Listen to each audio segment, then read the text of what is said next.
이처럼 코로나19 확진자가 급증하면서 확진자가 어디를 다녔는지 궁금해하시는 분들 많으실 텐데요. 하지만 확진자들의 동선이 너무 늦게 공개돼 시민들이 불안해하고 있습니다. 이재원 기자입니다.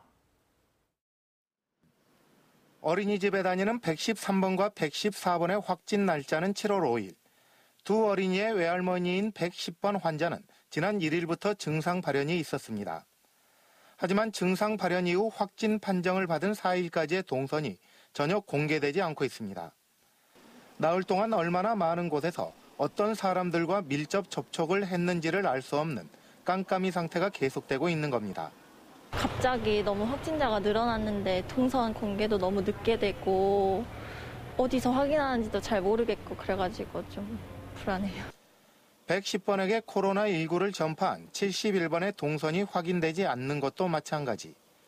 확진 판정을 받았던 1일까지의 동선이 전혀 공개되지 않고 있고 71번의 감염 경로인 56번 역시 코로나19 확진 판정을 받기 전까지의 동선이 파악되지 않고 있습니다. 이러다 보니 110번 환자가 예배에 참석했던 지난달 28일이 71번과 접촉한 이후인지 아니면 이전인지를 알 수 없는 불안한 상태가 계속되고 있습니다.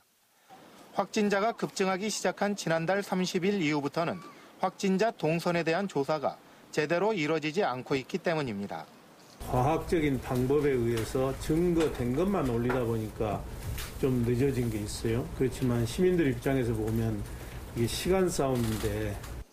그나마 동선을 알려주는 수단도 문자나 블로그에 그치고 있어 IT 기기에 익숙하지 못한 고령자들에게는 효율적인 수단이 되지 못하고 있습니다. 특히 시각 장애인들에게 코로나19 상황을 전파할 수 있는 수단이 없는 것도 문제입니다. 알 수가 없지. 이게 사람을 안 만나잖아요. 안 만나겠어요. 광주시는 뒤늦게 동선 관리를 강화하고 확진자가 발생하는 아파트까지 공개하겠다고 밝혔습니다.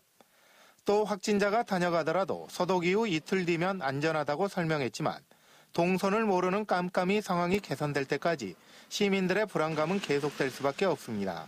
MBC 뉴스 이재원입니다.